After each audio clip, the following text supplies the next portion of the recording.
Bonjour à tous, c'est Couture 34, j'espère que tout le monde va bien. Alors, cette semaine, j'ai eu la demande de tracé de culottes. Donc, on va commencer à travailler la lingerie pour ceux qui le souhaitent. Les culottes, évidemment, ça se monte avec une surjeteuse, éventuellement si vous avez une recouvreuse, mais je pense que peu de personnes en ont. Donc, surjeteuse obligatoire, et puis un peu de machine à coudre pour monter les biais ou les élastiques quand il y aura besoin. Voilà. Alors, quelles sont les mesures à prendre? Il n'y en a pas beaucoup. Il va vous falloir votre tour de taille. Donc, le tour de taille, je vous rappelle, c'est là où vous êtes le plus fine. Ensuite, il vous faudra votre tour de bassin. Donc, le bassin, c'est là où, au contraire, vous êtes le plus large. Donc, en général, c'est les fesses. Et ensuite, il vous faudra votre enfourchure, votre tour d'enfourchure. Le tour d'enfourchure, il se situe où? Il se situe du nombril. Vous allez passer par entre les jambes et vous allez remonter jusqu'au creux du dos. C'est ce qu'on prend quand on fait également les pantalons.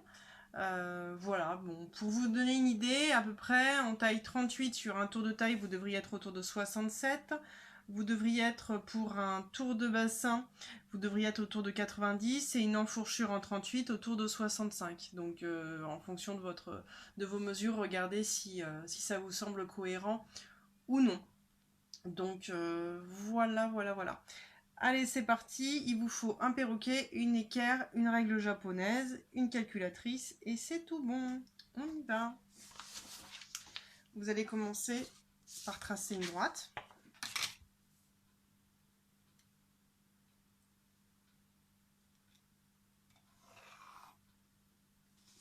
Voilà. Vous allez placer un point qui va s'appeler 1 ici. En fait, ici, ce sera votre ligne de taille. Puis, vous allez placer un point 2 de sorte à ce que votre point, votre distance entre 1 et 2 soit égale à votre demi-tour d'enfourchure plus 3 cm. Donc entre 1 et 2, c'est égal à votre demi-tour d'enfourchure plus 3 cm. Donc moi, je vais dire que mon point 2, il se situe ici. À partir du point 1 et du point 2, vous allez tracer vos perpendiculaires.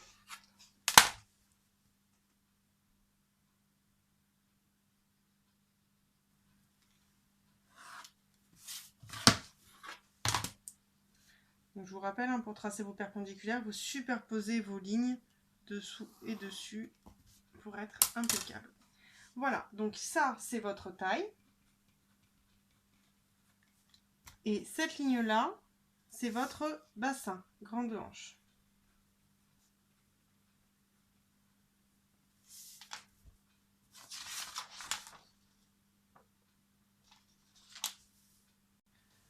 Ensuite, à partir du point 1, vous allez descendre de sorte à obtenir le point 3. Et en général, entre 1 et 3, on a 18 cm. C'est la hauteur que vous allez avoir entre votre taille et votre bassin. Ça peut pas être exactement comme le corsage de base maille ou le corsage de base chez les trams, cette mesure, parce que justement, vous êtes sur un produit qui va être élastique. Donc, vous mesurez entre 1 et 3, environ 18 cm. Alors 18 cm, on va dire que c'est pour quelqu'un qui mesure 1m70. Si vous êtes inférieur à 1m70, peut-être taper sur 17. Et si au contraire vous êtes très grande comme 1m78, tapez peut-être plutôt sur 19. Voilà. Allez, moi mon point entre 1 et 3, il va se situer ici. Pareil, je vais tracer une perpendiculaire.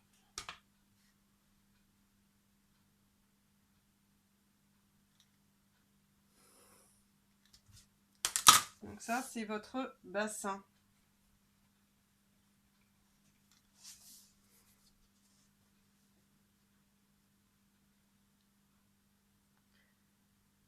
Ensuite, sur cette ligne numéro 3, on va porter le quart de bassin moins 2 cm. Donc quart de bassin moins 2 cm. Et vous allez porter votre point ici. Donc entre 3 et ce nouveau point, vous allez porter quart de bassin moins 2 cm. Et moi, je vais l'appeler 4.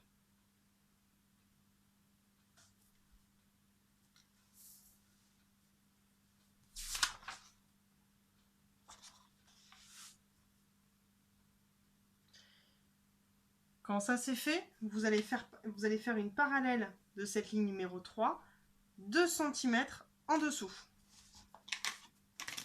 Donc vous faites ça avec une règle japonaise, bien sûr.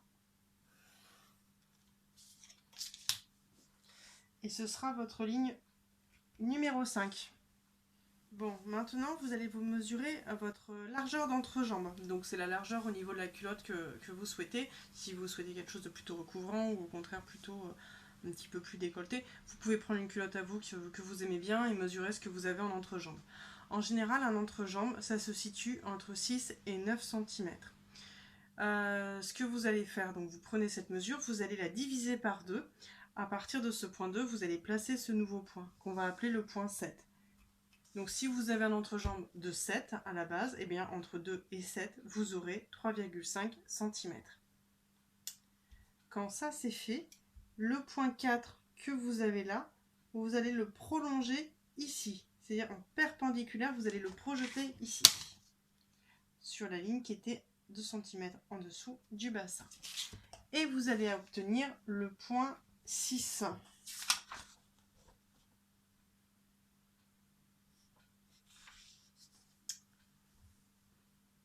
Quand ça c'est fait, vous allez relier le point 7 au point 6.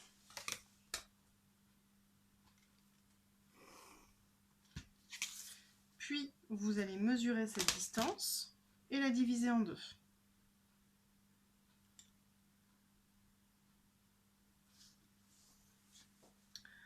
Vous allez remonter une petite perpendiculaire. Et cette valeur-là, que vous voyez ici, vous allez la calculer. Alors, comment est-ce qu'on la calcule?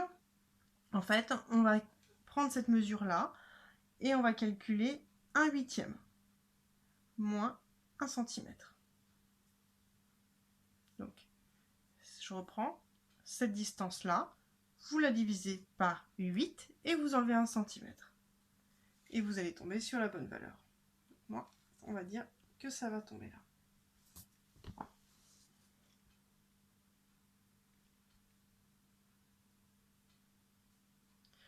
Quand ça c'est fait, on va venir tracer ça en courbe.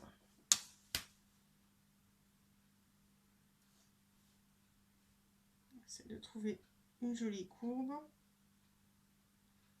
Donc là, en fait, c'est le dos que vous êtes en train de tracer.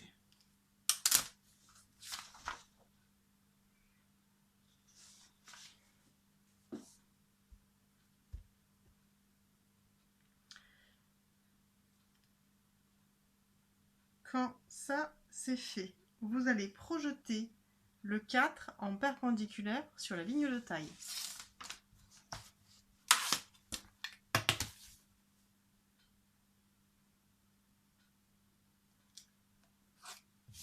Vous allez donc obtenir le point 10.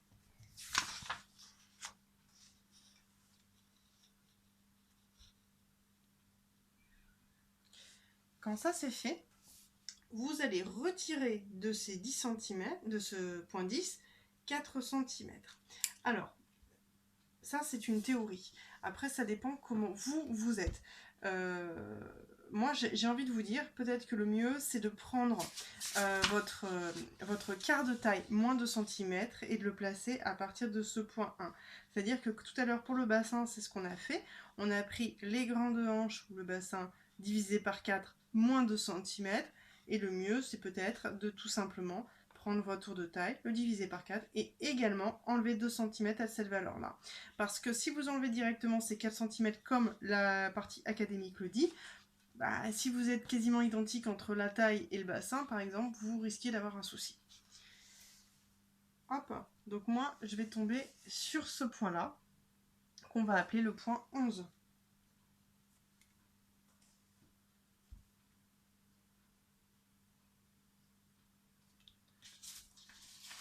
Ensuite, quand ça c'est fait, on va élever légèrement ce point-là de 0,5 et là on va tracer la courbe. La courbe, elle est entre 11 et 4 et entre 4 et 6, ça s'écrase. Donc j'élève mon point 11 de 0,5 et je vais venir chercher une jolie courbe.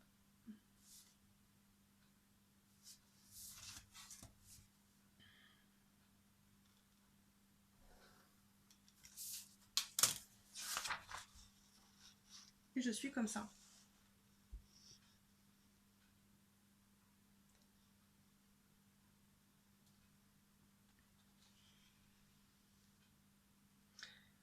Ensuite, quand ça c'est fait, on va prolonger ce point-là de 2 cm vers le haut.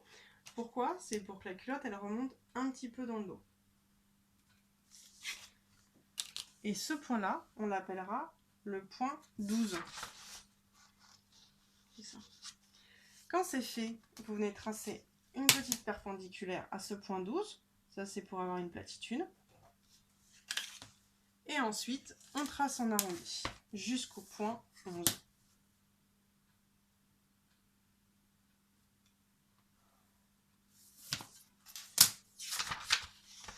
Voilà, vous êtes comme ceci.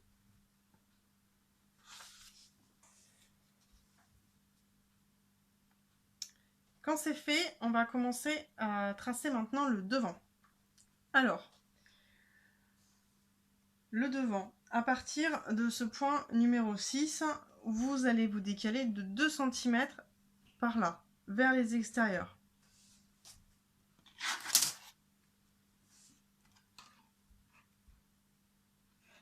Et pareil, évidemment, pour le point 4. Vous allez faire pareil pour le point que vous avez trouvé tout à l'heure de taille. En fait, ce qu'on a enlevé dans le dos, on le rajoute sur le devant. Quand vous avez fait ça, vous allez pouvoir venir tracer votre courbe. Dans la logique, si vous ne vous êtes pas trompé, vous êtes censé avoir une parallèle entre cette ligne-là et cette ligne-là. Donc là, je vais tracer comme ceci.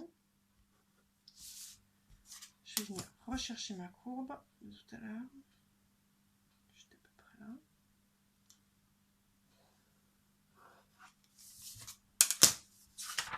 Je suis donc comme ceci.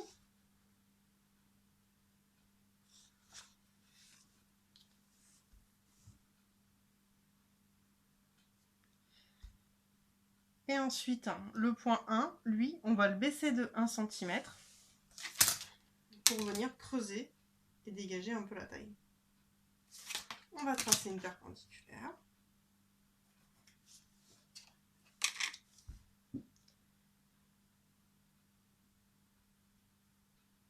On va remonter légèrement la ligne de 0,5 ici. Et on va venir tracer notre ligne. En finissant en platitude à ce niveau-là.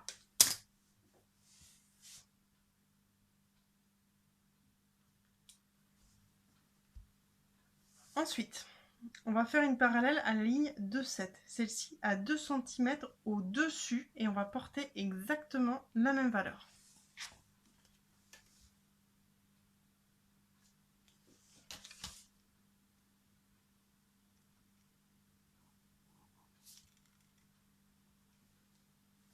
Vous allez obtenir le point 17 et les points 18.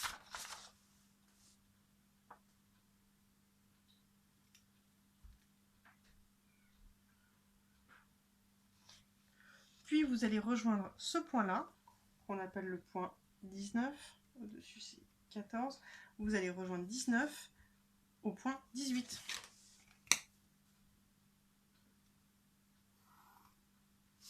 Vous allez mesurer la moitié et tracer une perpendiculaire.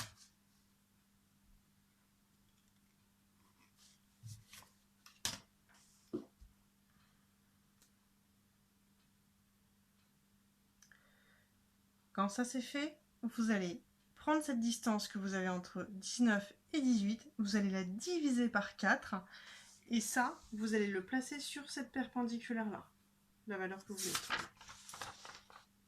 Vous la placez ici. Quand c'est fait, vous allez pouvoir déjà dans un premier temps chercher de façon un petit peu, moi j'aime bien chercher un peu à la main, Et après, vous venez chercher votre ligne au perroquet.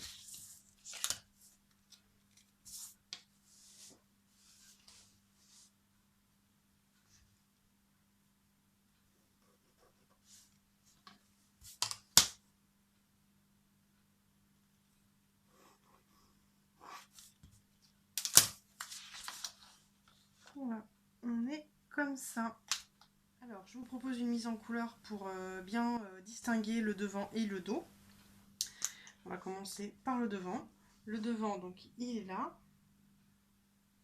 C'est la ligne qui vient plonger de 1 cm. Ensuite, c'est celle qui est décalée par rapport au dos. Souvenez-vous, les coutures côté devant, enfin la longueur devant est plus grande que la longueur dos pour affiner les silhouettes en couture française.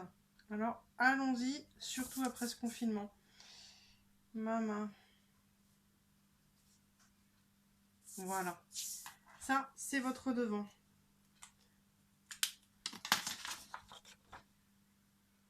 On passe au dos. Alors, le dos, c'est la ligne qui remonte. Qui est donc 2 cm en parallèle à l'intérieur. Tac, tac, tac, tac, tac. Il revient bien là. Et ensuite, c'est la plus courte, c'est celle-là. Voilà. Comme ceci. N'hésitez pas, ici, là, sur ce point-là, et sur ce point-là, à créer une petite platitude.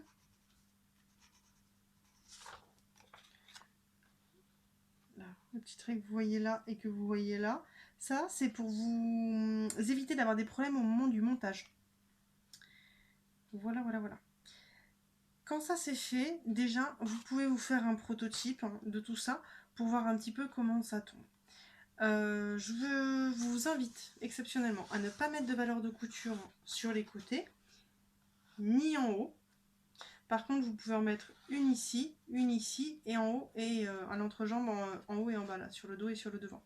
Pourquoi? Là, je vous invite à ne pas en mettre. Pourquoi? Parce que comme on est resté pile poil sur la bonne valeur de taille et sur la bonne valeur de bassin, il faut quand même qu'on prévoie que le tissu va venir se resserrer sur vous. Donc, il faut prévoir l'élasticité. Et plus vous allez avoir un tissu élastique, et plus on va devoir enlever pour que ça tienne sur vous. Voilà pourquoi là dans ce cas là je ne vous ferai pas mettre de valeur de couture ni en haut ni là parce que là on a déjà déployé un peu et la fourche tout à l'heure on l'a prise par rapport au creux du dos jusqu'à la taille. Par contre là oui parce que sinon vous risqueriez de vous retrouver embêté.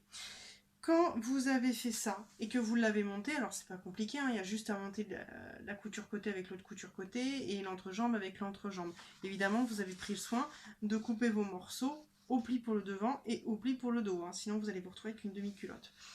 Quand vous avez fait ça, eh bien, vous l'essayez et vous voyez comment ça tombe. Et à partir de là, on peut commencer à ajuster et vous pouvez vous crayonner dessus pour voir si vous voulez quelque chose qui, au contraire, serait un peu plus échancré là sur la hanche ou peut-être qu'elle est trop haute et dans ce cas-là, vous allez vouloir la tailler un petit peu plus basse.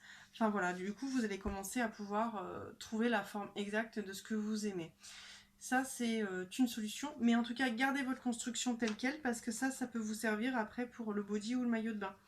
Donc, gardez cette construction-là et travaillez après sur votre prototype. Évidemment, votre prototype, vous aurez pris soin de le faire dans un tissu élastique. Un tissu à peu près avec la même élasticité que le tissu que vous prendriez pour faire vos culottes. Puisque ça joue l'élasticité. Attention. Voilà, voilà, je pense que je vous ai tout dit. Montez bien tout ça évidemment à la surjeteuse pour garder une bonne élasticité. Et puis quand tout ça c'est fait, que le proto il est au point, et ben là on peut commencer à travailler au niveau des découpes et au niveau du renfort, puisque vous savez dans les fonds des culottes il y a des renforts. Donc ça en gros c'est un renfort qui fait quoi? Qui fait à peu près 12 cm que vous allez répartir entre le devant et le dos. Et bien voilà, si vous voulez m'envoyer des photos, vous êtes les bienvenus. Bonne journée!